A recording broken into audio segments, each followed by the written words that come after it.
నమస్కారం అందరికీ. నా పేరు డాక్టర్ శిఖర్ కుమార్. నేను ఒక క్యాన్సర్ స్పెషలిస్టు, అది మెడికల్ ఆంకాలజీ స్పెషలిస్ట్ ఉన్నాను. నేను లాస్ట్ 4 years నుంచి నేను యశోద హాస్పిటల్ హైటెక్ సిటీ హైదరాబాద్లో పని చేస్తున్నాను. సో ఇప్పుడు ప్రెస్ మీట్ పెట్టేది ముఖ్య కారణం ఎందుకంటే మేము రీసెంట్లీ యశోద హాస్పిటల్ హైదరాబాద్లో ఒక లేటెస్ట్ మషీన్ ఇన్స్టాల్ చేశాము. ఈ మషీన్ పేరు NGS.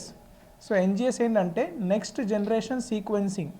సో మాకు ఇప్పుడు తెలుసు దట్ క్యాన్సర్ రేట్స్ పెరుగుతున్నాయి మన దేశంలో. అండ్ ఎస్పెషలీ నెంబర్ 1 క్యాన్సర్ ఇండియాలో ఇప్పుడు ఏముందంటే లంగ్ క్యాన్సర్స్, అంటే ఊపిరితిత్తు క్యాన్సర్స్ చాలా పెరిగిపోయింది. సో క్యాన్సర్ రేట్స్ కూడా పెరుగుతున్నాయి. అట్ ద సేమ్ టైం మన క్యాన్సర్ డయాగ్నోసిస్ చేసేది టెక్నాలజీ అండ్ ట్రీట్మెంట్ అయ్యేది ఆప్షన్స్ కూడా చాలా పెరిగిపోయింది. దీంట్లో ఒక చాలా ఇంపార్టెంట్ టెక్నాలజీ అంటే NGS టెక్నాలజీ. ఈ NGS అంటే ఏం చేస్తుందంటే, మనకి అందరికీ తెలుసు దట్ ఏదైనా పేషెంట్ క్యాన్సర్ ఎలా డయాగ్నోజ్ అవుతారు, వాళ్ళు బాడీ నుంచి మేము ఒక శాంపుల్ తీసుకుంటాం, దానికి బయాప్సీ అంటాము. ఆ బయాప్సీ చేసిన తర్వాతనే క్యాన్సర్ కన్ఫర్మ్ అవుతుంది. కానీ 2 మనిషికి క్యాన్సర్ ఒక రకాలు ఉండదు. ప్రతి మనిషికి క్యాన్సర్లో కొన్ని వాళ్ళ క్యాన్సర్ కణాల లోపల DNAలో కొన్ని యూనిక్ మ్యూటేషన్స్ ఉంటాయి. ఈ మషీన్ ద్వారా మేము ఆ బయాప్సీ శాంపిల్స్ మీద వాళ్ళ DNA అనాలిసిస్ చేసి ఆ ప్రతి మనిషికి ఆయనకి యూనిక్ మ్యూటేషన్స్ ఏముంది తొందరగా మనం కనుక్కోవచ్చు. అండ్ ఆ మ్యూటేషన్స్ ప్రకారం ఆ పేషెంట్కి టార్గెటెడ్ ప్రిసిషన్ మెడిసిన్స్ ద్వారా క్యాన్సర్ క్యూర్ రేట్స్ మేము పెంచవచ్చు. So even with advanced stage cancers, stage 3, stage 4 క్యాన్సర్స్తో వచ్చిన వాళ్ళ కూడాకి ఈ NGS టెక్నాలజీ వాళ్ళ ఈ మ్యూటేషన్స్ డిటెక్ట్ చేసి క్యాన్సర్ ట్రీట్మెంట్ సక్సెస్ఫుల్గా చేసి మేము క్యూర్ రేట్స్ పెంచి సర్వైవల్ కూడా 1 సంవత్సరంతో ఎక్కువ, కొన్ని కేసెస్లో 3, 4 ఇంకా 5 సంవత్సరంతో ఎక్కువ కూడా మేము సర్వైవల్ సక్సెస్ఫుల్గా పెంచాము ఆల్రెడీ. సో హాస్పిటల్ లోపల ఈ మషీన్ పెట్టడానికి ముఖ్య కారణం ఎందుకంటే ఇప్పుడు వరకు మన దగ్గర ఎప్పుడైనా ఈ పేషెంట్స్ క్యాన్సర్తో వస్తే మేము ఈ NGS టెస్టింగ్కి మేము శాంపిల్స్ బయటికి పంపించేది వేరే థర్డ్ పార్టీ ల్యాబ్స్కి. కానీ ఆ ల్యాబ్స్కి పంపిస్తే రిపోర్ట్ రావడానికి 2-3 వారంకి ఎక్కువ టైం వేస్ట్ అవ్వడం, ఈ మధ్యలో పేషెంట్ పరిస్థితి ఇంకా ఖరాబ్ అయిపోవడం, ఇవన్నీ ప్రాబ్లమ్స్ ఫేస్ చేశాము. సో హైదరాబాద్లో చాలా తక్కువ హాస్పిటల్ లోపల ఈ మషీన్ అవైలబిలిటీ ఉంది. ఇప్పుడు యశోద హాస్పిటల్లో కూడా మేము అందుకే ఈ మషీన్ ఇన్స్టాల్ చేశాం. సో దట్ మనకి రిపోర్ట్స్ తొందరగా వచ్చేస్తాయి అండ్ మన ట్రీట్మెంట్ ఇంకా తొందరగా కరెక్ట్గా స్టార్ట్ అయిపోతుంది. సో ఈ మషీన్ మాత్రం one of the advanced technologies available ఉంది యశోద హాస్పిటల్లో క్యాన్సర్ ట్రీట్మెంట్కి. దీంతో పాటు మన దగ్గర లేటెస్ట్ సర్జికల్ టెక్నిక్స్లో రోబోటిక్ సర్జరీ అని ఉంది. ఇది స్టార్టింగ్ నుంచి ఉంది robotic surgery.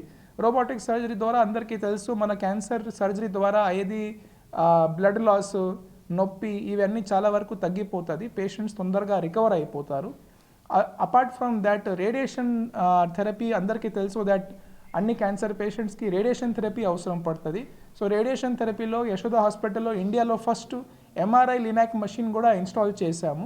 MRI linac machine ద్వారా ఏమవుతుందంటే రేడియేషన్ మనం ఇచ్చిన చోటు రేడియేషన్కే పోతుంది, పక్కన నార్మల్ ఆర్గన్స్కి రేడియేషన్ డోస్ మనం చాలా వరకు తగ్గియచ్చు. దీనివల్ల రేడియేషన్ సైడ్ ఎఫెక్ట్స్ మనం చాలా వరకు తగ్గియచ్చు. సో అన్ని ఫీల్డ్స్ ఆఫ్ క్యాన్సర్ ట్రీట్మెంట్లో be it surgical, medical or radiation, ఈ 3 మెయిన్ ఫీల్డ్స్ ఉంటాయి క్యాన్సర్ ట్రీట్మెంట్ది. ఈ అన్ని 3 ఫీల్డ్స్లో యశోద హాస్పిటల్లో most recent and most latest technology ఉంది.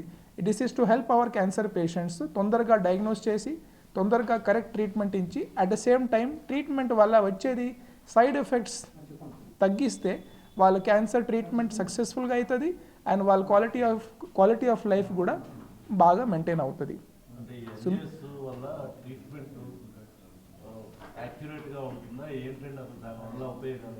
అవును. సో ఒక పేషెంట్కి 2 పేషెంట్స్కి మేము ఒక రకాలుగా ట్రీట్మెంట్ ఇప్పుడు చేయము. అది పాత ట్రీట్మెంట్ అయిపోయింది. అందరికీ పట్టుకొని కీమోథెరపీ ఇవ్వడం అది ఒక అవుట్డేటెడ్ ట్రీట్మెంట్ అయిపోయింది. ఆ పేషెంట్కి ఉండేది బాడీ లోపల కణాల్లో యూనిక్ మ్యూటేషన్ ఏం వచ్చింది అది కనుక్కొని ఆ మ్యూటేషన్కి మనం టార్గెటెడ్ మెడిసిన్స్ ద్వారా ఇంకా బెటర్ అవుట్కమ్స్ ఇవ్వచ్చు. కీమోథెరపీతో కంపేర్ చేస్తే ఈ టార్గెటెడ్ ట్రీట్మెంట్ ఇస్తే సైడ్ ఎఫెక్ట్లు తక్కువ ఉంటుంది అండ్ క్యాన్సర్ కంట్రోల్ అండ్ వాళ్ళ లైఫ్ స్పాన్ కూడా పెరిగిపోతుంది. అవును, డెఫినెట్లీ. కొన్ని రకాల మంచి మ్యూటేషన్స్కి 5-6 yearsతో ఎక్కువ వాళ్ళు సర్వైవల్ మేము చూస్తున్నాం స్టడీస్ ప్రకారం. ఈ కరెక్ట్గా మెడిసిన్ ఇస్తే ఎన్జిఎస్ అర్లీ స్టేజ్ డయాగ్నోసిస్ కోసం కాదు. అర్లీ స్టేజ్ డయాగ్నోసిస్కి పేషెంట్స్ స్క్రీనింగ్కి వెళ్ళాలి.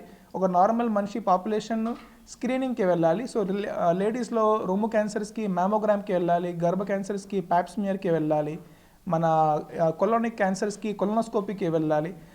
దానివల్ల మేము అర్లీ స్టేజ్లో క్యాన్సర్ డిటెక్ట్ చేయొచ్చు. కానీ ఒకసారి క్యాన్సర్ డిటెక్ట్ ఆల్రెడీ అయిపోయింది, ఆ తర్వాత ఆ మనిషికి ఉండేది క్యాన్సర్లో కణాల్లో ఏ రకాల మ్యూటేషన్ ఉంది, దీనికి మనం ఇంకా మంచిగా ఎలా ట్రీట్మెంట్ చేయొచ్చు కీమోథెరపీ కాకుండా, దానికోసం ఎన్జిఎస్ మెషిన్ మనకి ఇంకా గైడెన్స్ ఇస్తుంది. చూడు, ఈ పేషెంట్కి కీమోతో పాటు ఇది కూడా ఇంకొక వేరే ట్రీట్మెంట్ ఆప్షన్ ఉంది, దీనివల్ల కీమోతో కంపేర్ చేస్తే ఇంకా బెటర్ అవుట్కమ్స్ మీరు పేషెంట్కి ఇవ్వచ్చు. దానికోసం ఉంది.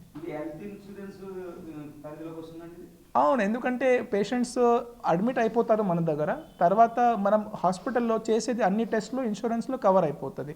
అందుకే అది ఇంకొక అడ్వాంటేజ్. హాస్పిటల్ లోపల ఈ మషిన్ పెడితే ఇన్సూరెన్స్ ద్వారా వాళ్ళకి ఈ కవరేజ్ వచ్చేస్తుంది. అదే టెస్ట్ మనం బయటికి పంపిస్తే అప్పుడప్పుడు కవరేజ్ అవ్వదు. యూజువలీ ఎన్జిఎస్ టెస్టింగ్ అంత కాస్ట్లీ లేదు, ఇప్పుడు కాస్ట్ తగ్గిపోయినాయి. యూజువలీ ఒక 30-35 వేల్లో ఒక ఎన్జిఎస్ టెస్ట్ ఒక పేషెంట్కి సక్సెస్ఫుల్గా మనం చేయొచ్చు.